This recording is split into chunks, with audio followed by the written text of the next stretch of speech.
Hello everyone, welcome to the grow of pharma. तो आप सभी लोगों ने मेरे को बहुत मैसेजेस एंड कमेंट किया कि सर बायोफार्म का कुछ करो। ठीक है, तो आज हम बायोफार्म का कुछ नहीं, बायोफार्म का बहुत कुछ करेंगे। क्या करेंगे बायोफार्म का आज हम लोग बायोफार्म के वन लाइनर्स जो है वो रिवाइज करेंगे। टोटल 51 लाइनर्स होने वाले हैं जिसके थ्रू हम बायोफार्म पूरा का पूरा रिवाइज कर लेंगे। और एनबीएमएस क्या है कि एनबीएमएस डायरेक्ट डायरेक्ट क्वेश्चन पूछता है भाई। और क्योंकि अभी उससे न्यूमेरिकल तो पूछने नहीं है उसको, तो डायरेक्ट ऐसे वन लाइनर से पूछने के चांसेस इस बार थोड़ा सा ज़्यादा है। तो आ जाओ फिर हम लोग फटाफट से बायोफॉर्म को फिनिश करते हैं, बिकॉज टाइम आपके पास भी नहीं है और मैं ज़्यादा टाइम दूंगा आपको तो आप वीडियो स्किप करके चले जाओगे क्योंकि आपका एग्जाम आने वाला है। बिल्कुल सही बात है। तो सबसे पहला पॉइंट क्या है यहाँ पे कि बायोफार्मास्यूटिक्स होता क्या। सिंपल सी बात है। Biopharmaceutics is the relationship, studies the relationship between what, between the drug formulation and ADME behaviour in the body. ADME मतलब क्या है? Absorption, distribution, metabolism and elimination, excretion sorry. And दो ये आपका एम ई है, मेटाबॉलिज्म और excretion, इसको commonly किस किस नाम से जानते हैं? इसको कॉमन फॉर्म में है इलिमिनेशन। ठीक है, समझ गए बात को। Distribution is the what, distribution is the reversible transfer of drug between blood and body compartment. अब हम इसको रिवर्सिबल ट्रांसफर क्यों बोलते हैं? क्योंकि वहां पे जाके ड्रग रिसेप्टर पे एक्शन शो करती है, फिर वापस वो ब्लड से वापस से लीवर में जाके उसका मेटाबॉलिज्म भी हो जाता है, तो इधर से उधर ड्रग हमारी ट्रांसफर होती रहती है। और ये जो ट्रांसफर है वो डिपेंड कई सारे फैक्टर्स पे डिपेंड करता है। लाइक आपकी प्रोटीन बाइंडिंग कितनी है, अगर प्रोटीन बाइंडिंग ज्यादा होगी तो आपके ट्रांसफर कम होगा, टिश्यू बाइंडिंग ज्यादा होगी तो आपका ट्रांसफर ज्यादा होगा, देन ड्रग की परमिबिलिटी कितनी है, तो ये सारे फैक्टर्स वहां पे इफेक्ट करते हैं। इलिमिनेशन की बात करें तो इलिमिनेशन जो है आपका क्या है, वो इरिवर्सिबल रिमूवल ऑफ ड्रग है वाया मेटाबॉलिज्म एंड एक्सक्रीशन। और जो फ्री फॉर्म ऑफ ड्रग है वही फार्माकोलॉजिकल एक्टिव होती है और डिफ्यूजिबल होती है। क्यों? क्योंकि अगर जो ड्रग प्लाज्मा प्रोटीन से बाइंड हो जाएगी तो वो ना एक्शन शो कर पाएगी और ना वो अपना उसका मेटाबॉलिज्म हो पाएगा। तो केवल ऐसी ड्रग जिसका मेटाबॉलिज्म एंड एक्सक्रीशन हो सकता है वो कौन सी है? जो ड्रग आपकी फ्री फॉर्म में एग्जिस्ट करती है। नेक्स्ट अगर हम बात करें तो जो आपका डिफ्यूजन है वो जनरली कौन सा प्रोसेस है? वो है एक पैसिव प्रोसेस जो इन्फ्लुएंस करता है। किसके द्वारा इन्फ्लुएंस होता है? आपकी lipophilicity and protein binding. Diffusion होता क्या है आपका, सॉरी डिस्ट्रीब्यूशन मैं बोल रहा हूँ, डिस्ट्रीब्यूशन जो है पैसिव प्रोसेस है। ठीक है। Smaller molecular size enhances the capillary membrane permutation. Capillary membrane permutation का क्या मतलब है? सिंपल सी बात करोगे, जो कैपिलरीज होती है ब्लड की उसमें क्या होता है, उनका पोर साइज जो बहुत छोटा होता है, तो जितना स्मॉलर मॉलिक्यूल साइज होगा वो कैपिलरीज की मेम्ब्रेन का परम्यूटेशन उतना बढ़ जाएगा। और only un-ionised form of the drug readily crosses the biological membrane. देखो इसको सिंपल सा समझ लो कि अगर ड्रग दो फॉर्म में एग्जिस्ट हो सकती है, आइदर वो अनआयनाइज्ड रहेगी, ठीक है, आइदर वो क्या रहेगी, आयनाइज्ड रहेगी। तो अगर अनआयनाइज्ड रहेगी तो उसका मतलब उसका क्या होगा, उसका होगा absorption.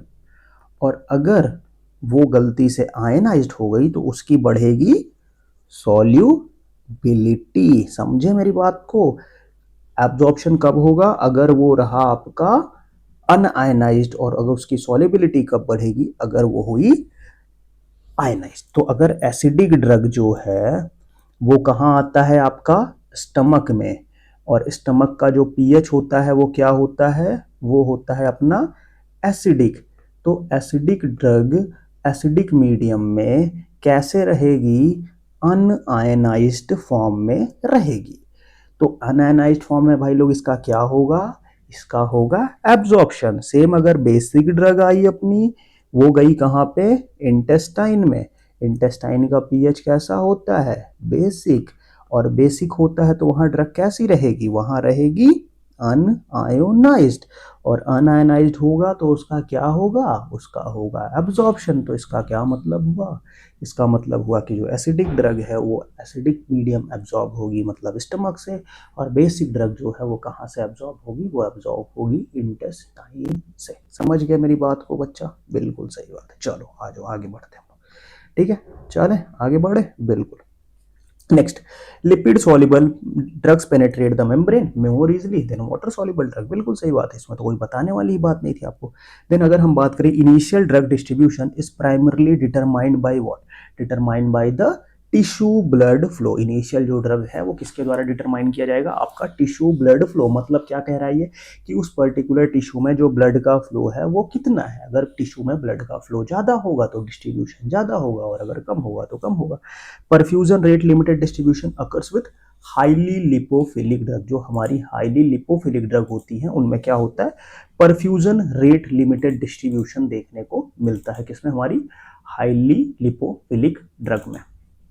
Permeability rate limited distribution कहां देखने को मिलता है? विथ पोलर और आयनिक ड्रग्स के साथ। The blood brain barrier restrict करता है enter of hydrophilic drug into the CNS. CNS में हाइड्रोफिलिक ड्रग को जाने से कौन रोकता है? हमारा जो ब्लड ब्रेन बैरियर है वो रोकता है, सीएनएस वो इसमें नहीं जाने देता। समझ गए बात को? ठीक है, चलो नेक्स्ट आगे हम बात करते हैं। अगला जो है अपने पास प्लेसेंटल बैरियर। प्लेसेंटल बैरियर क्या काम करता है? जो प्लेसेंटा का बैरियर है रेगुलेट करता है ड्रग ट्रांसफर को मदर टू फीटस में। एसिडिक ड्रग्स प्राइमरी किससे बाइंड करती हैं? एसिडिक ड्रग हमारी जो बाइंड करती हैं वो बाइंड करती हैं किससे? सिंपल सी बात बताओ मेरे को, ह्यूमन सीरम एल्ब्यूमिन से। एसिडिक ड्रग बाइंड करती कहां से? ह्यूमन सीरम एल्ब्यूमिन से। और बेसिक ड्रग बाइंड करती हैं अल्फा 1 एसिड ग्लाइकोप्रोटीन से। समझ गए बात को? और अगर हम यही बात करें एल्ब्यूमिन भाई साहब की, थोड़ा सा मैं आपको बता दूं बिकॉज इससे क्वेश्चन आ सकता है। ठीक है, तो एल्ब्यूमिन की बात करें तो एल्ब्यूमिन में कितने बाइंडिंग साइट होते हैं? 4 बाइंडिंग साइट होती है एल्ब्यूमिन में। पहला जो साइट होता है वो होता है आपका साइट 1, जिसको हम लोग क्या बोलते हैं? जिसको हम लोग बोलते हैं वॉरफेरिन बाइंडिंग साइट। दूसरा जो होता है साइट 2, इसको हम लोग बोलते क्या है? इसको हम लोग बोलते हैं डायजेपाम बाइंडिंग साइट। तीसरा जो होता है साइट 3, इसको हम लोग क्या बोलते हैं? इसको हम लोग बोलते हैं टैमोक्सिफेन बाइंडिंग साइट।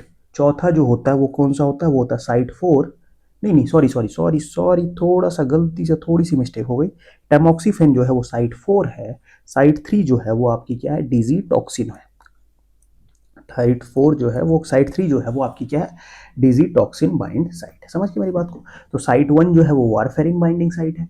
साइट 2 जो है वो आपकी डायजेपाम बाइंडिंग साइट है। साइट 3 जो है वो आपकी डिजी टॉक्सिन बाइंडिंग साइट है। और साइट 4 जो है वो आपकी टैमोक्सिफेन बाइंडिंग साइट है। और ये सारे साइट्स जो है वो किस पे है? वो एल्ब्यूमिन की बाइंडिंग साइट्स में आते हैं। समझ गए मेरी बात को? चलो नेक्स्ट अगर हम बात करते हैं अपना अगला जो है increase plasma protein binding, decrease the volume of distribution. Simple सी बात है। और increase the tissue binding means it means that what? It means that increase the apparent volume of distribution. और वो मैंने क्यों होता है वो मैंने आपको ऑलरेडी बता दिया कि टिश्यू बाइंडिंग का मतलब तभी बढ़ेगी जब ड्रग उस टिश्यू तक पहुंची, और ड्रग उस टिश्यू तक पहुंची मतलब उसका वॉल्यूम ऑफ डिस्ट्रीब्यूशन ज्यादा है। और वॉल्यूम ऑफ डिस्ट्रीब्यूशन को कैसे कैलकुलेट किया जाता है? वॉल्यूम ऑफ डिस्ट्रीब्यूशन को कैलकुलेट करने का जो अपना फॉर्मूला है वो है divided by what? VD is calculated, VD is equal to your x by सी।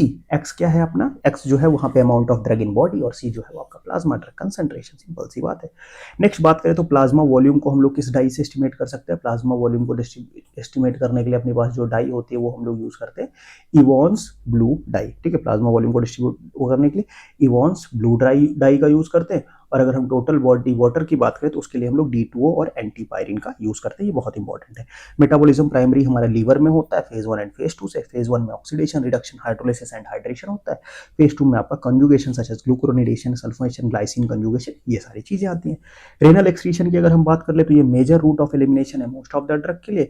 और ग्लोबुलर फिल्ट्रेशन जो आपका है वो क्या है? पैसिव प्रोसेस है फॉर स्मॉल अनबाउंड ड्रग्स के लिए। और यूरिन का जो पीएच है वो इन्फ्लुएंस करता है reabsorption of weak acid and weak base पे। तो अगर हमारे पास एसिडिक ड्रग की पॉइजनिंग हो जाएगी तो हम क्या करेंगे? हम यूरिन का अल्कलाइजेशन करा देंगे। क्यों? क्योंकि हमने पता है कि जो एसिडिक ड्रग होती है वो एसिडिक मीडियम में ही रीअब्सॉर्ब हो पाएगी। क्यों? क्योंकि वो अनआयनाइज्ड फॉर्म में रहेगी, जबकि बेसिक मीडियम में वो क्या हो जाएगी? एक्सक्रीट आउट हो जाएगी। तो हम सिंपल सा यूरिन को वो अल्कलाइजेशन करा देंगे। एक्टिव ट्यूबुलर सिक्रीशन जो है वो क्या है? वो carrier mediated energy dependent process है आपका। ठीक है, नेक्स्ट रेनल क्लियरेंस का जो फॉर्मूला है वो क्या है? Filtration plus secretion minus reabsorption. Then clearance जो आपका रिप्रेजेंट करता है वो volume of plasma concentration cleared of drug per unit time. Half life 0.693 upon VD into VD upon clearance. Half life का जो फॉर्मूला क्या है?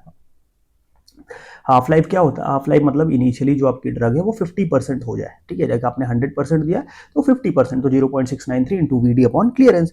Elimination rate constant K E equal to 0.693 upon half life कर देंगे तो के ई हो जाएगा। और स्टेडी स्टेट अचीव होता है तब जब ड्रग का जो इनपुट है वो रेट ऑफ ड्रग के एलिमिनेशन में हो जाए, और 4 to 5 हाफ लाइफ में स्टेडी स्टेट अपना अचीव हो जाता है। Loading dose is equal to CSS into volume of distribution.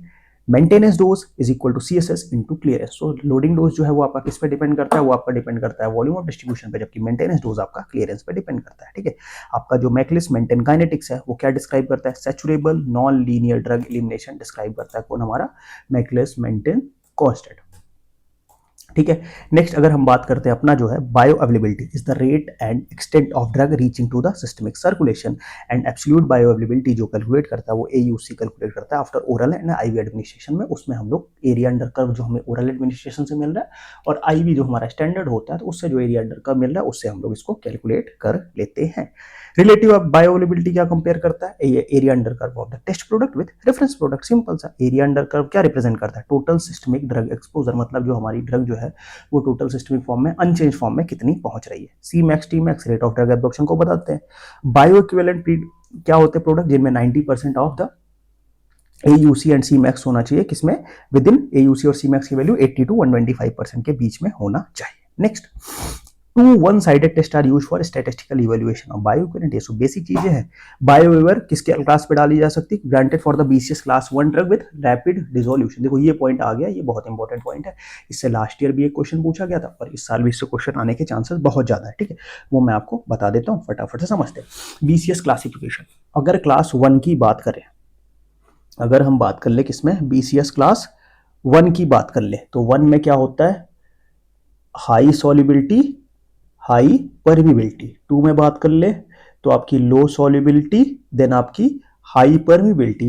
3 की बात कर ले तो आपकी हाई सॉल्युबिलिटी बट आपकी लो परमिबिलिटी। और 4 की बात कर ले तो भाई गरीब है, लो सॉल्युबिलिटी लो परमिबिलिटी। इसके एग्जांपल मैं आपको बता दूं, इसके एग्जांपल में आपका आ जाएगा क्या, डिल्टियाजम आ जाएगा। क्लास 1 के एग्जांपल में डिल्टियाजम आ गया, मेटोप्रोलॉल आ गया और प्रोप्रानोलॉल आ गया। क्लास 2 में आपका निफेडिपिन आ जाएगा, कीटोप्रोफेन आ जाएगा, कार्बामाजेपिन, बीटा साइक्लोडिस्ट्रीन। क्लास 3 में आपका आ जाएगा क्या, इंसुलिन, रेनिटिडीन, एटेनोलॉल। और क्लास 4 में आपका आ जाएगा क्या, टैक्सोल। तो ये बहुत इंपॉर्टेंट है, इसको याद रखना, इससे क्वेश्चन आने की प्रोबेबिलिटी है। Next, weak acid are absorb in acidic pH when unionized, ये मैंने आपको ऑलरेडी बता दिया। Level A IVIC correlation represent करता है क्या, आपके पॉइंट टू पॉइंट कोरिलेशन को। लेवल ए क्या रिप्रेजेंट करता है, पॉइंट टू पॉइंट कोरिलेशन को रिप्रेजेंट करता है। देखो मैं आपको बता देता हूँ, देखो ये छोटे छोटे पॉइंट्स जो है ना मैं आपको समझाता चलूं क्योंकि इससे क्वेश्चन आने के चांसेस है ना यार। देखो लेवल ए आता है सबसे पहले, लेवल ए क्या रिप्रेजेंट करता है, point to point correlation and highest and most informative आता है। लेवल बी की अगर हम बात करें तो लेवल बी हमारा स्टैटिस्टिकल एंड मोमेंट एनालिसिस होता है। लाइक आपका जैसे mean in vitro dissolution time से mean in vivo residence time को कंपेयर कर देगा। ठीक है, नेक्स्ट लेवल सी जो आता है ये क्या होता है, वन डिसोल्यूशन टाइम पॉइंट को कंपेयर करता है। लाइक आपको अगर टी हाफ को कंपेयर कर देगा उधर Cmax या AUC से, मतलब एक से एक कंपेयर करता है। और ये क्या होता है, ये वीकेस्ट लेवल होता है, वीकेस्ट आपका लेवल सी होता है। उसके बाद आता है मल्टीपल लेवल सी। मल्टीपल लेवल सी में क्या होता है, जैसे लेवल सी में हमने क्या पढ़ा था कि एक पॉइंट को एक को कंपेयर करा था, लाइक टी हाफ को Cmax कंपेयर दे रहा था। तो अगर हम एक से ज्यादा ले लें उसको कंपेयर कर दे तो वो मल्टीपल लेवल हो जाएगा, सिंपल सी बात है। तो ये multiple level of C correlation आ जाएगा। नेक्स्ट अगर हम आगे बात करते हैं flip flop kinetics. Flip flop kinetics क्या होता है, occur when absorption rate is slower than the elimination rate, तब हमारा फ्लिप फ्लॉप काइनेटिक्स होगा। Enterohepatic recirculation prolongs the drug action due to the biliary excretion and reabsorption. Ion trapping affect करता है drug distribution को based on the pH differences across the, और volume of distribution हमने पता कर ही लिया। Therapeutic drug monitoring is essential for drug with narrow therapeutic index और biopharmaceutics guides formulation. Okay, तो ये बेसिक चीजें थी। अब मैं कुछ आपको और चीजें बता देता हूँ जो इस पीपीटी में नहीं थी, वो मैं आपको बता देता हूँ। सबसे इंपॉर्टेंट चीज, आपका जो बॉडी के जो फ्लूइड्स होते हैं उसका वॉल्यूम जो है वो उससे इंपॉर्टेंट है। क्या वॉल्यूम है, अगर हम बात करें कि ECF that is extra cellular fluid जो है वो कितना 19 लीटर होता है। प्लाज्मा आपका कितना होता है, प्लाज्मा आपका होता है 3 लीटर। देन आपका इंटरस्टिशियल फ्लूइड जो है वो कितना होता है, वो आपका होता है 16 लीटर। इंट्रासेलुलर फ्लूइड जो होता है वो आपका होता है 23 लीटर। और टोटल बॉडी वाटर जो होता है वो होता है आपका क्या, 42 लीटर। तो ये आपको पता होना चाहिए। ठीक है, ECF 19 litre, then plasma 3, interstitial fluid 16, ICF जो है वो आपका कितना, वो आपका हो गया क्या 23 और टोटल बॉडी वाटर 42। समझिए बात को। तो ये बेसिक पॉइंट्स थे जो आपको पता होने चाहिए। एंड आई होप कि आपका एक बार बायोफार्मास्यूटिक्स जो है वो बेसिक रिवाइज हो गया होगा। और अगर कोई भी डाउट क्वेश्चन होता है तो मुझसे कमेंट बॉक्स में पूछ लेना। और वीडियो कैसा लगा कमेंट सेक्शन में बताना। और जाके व्हाट्सअप ग्रुप ज्वाइन करो, टेलीग्राम चैनल और इंस्टा पे भी आप हमें फॉलो कर सकते हो। और अगर आपको कोई भी इशू होता है तो आप व्हाट्सअप ग्रुप ज्वाइन करके मेरे को डायरेक्टली मैसेज करके पूछ सकते हो। ठीक है, तो फिर आज का वीडियो हम लोग यहीं एंड करेंगे। मिलेंगे आप लोगों से नए वीडियो में कुछ नए टॉपिक्स के साथ, तब तक के लिए बाय बाय।